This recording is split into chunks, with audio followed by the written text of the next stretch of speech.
तर पहा, आज आपल्याला मराठीचा व्यवसाय क्रमांक 1 बघायचा. याच्यामध्ये नामावर आधारित प्रश्न आहेत. नाम म्हणजे काय? एखाद्या थोडक्यात नाव एखाद्या व्यक्तीला किंवा एखाद्या वस्तूला किंवा एका जागेला, एखाद्या प्राण्याला ठेवलेलं नाव, त्याला काय म्हणतो आपण? नाम. तर पहा, इथं काय प्रश्न 1 ते 6 साठी सूचना. खालील प्रत्येक वाक्यातील नाम ओळखून त्याचा पर्याय क्रमांक शोधा. आता वाक्यामधलं नाम ओळखायचं आणि त्याचा पर्याय शोधा. तर पहा, पहिला प्रश्न काय? घोडा हा पाळीव प्राणी आहे. मग यातलं नाम ओळखायचं आहे आपल्याला. घोडा, यातलं नाम कोणतं आहे? घोडा. पर्याय क्रमांक कोणता आहे? 2.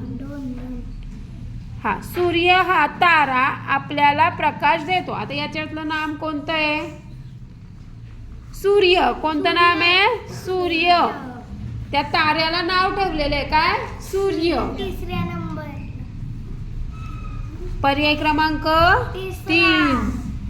मी रोज सफरचंद खातो. आता यातलं नाम कोणतं आहे? सफरचंद. सफरचंद. Very good. पर्याय क्रमांक 4. भारत माझा देश आहे.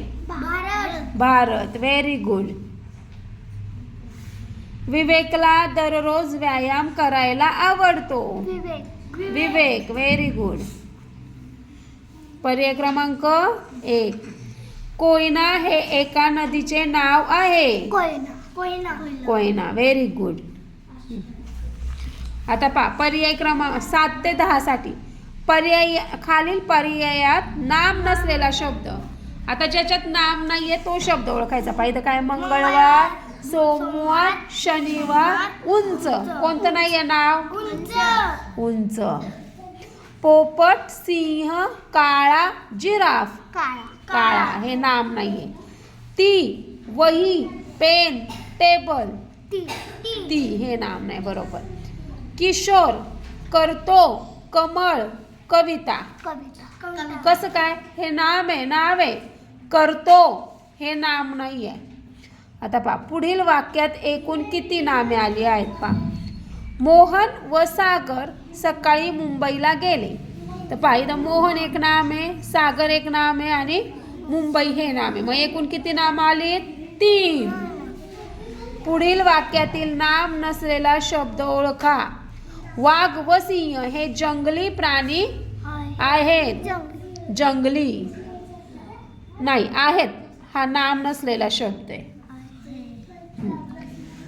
खालील पर्यायातून नाम असलेला शब्द ओळखा. आता नाम असलेला. थंड, लहान, हुशार, बाजरी. बाजरी. Very good. घड्याळ, तो आणि मी. कसं काय? नाम असलेला सांगितलंय. घड्याळ. गोड, आंबा, कडू, सुंदर. नाही, आंबा हे नाम आहे.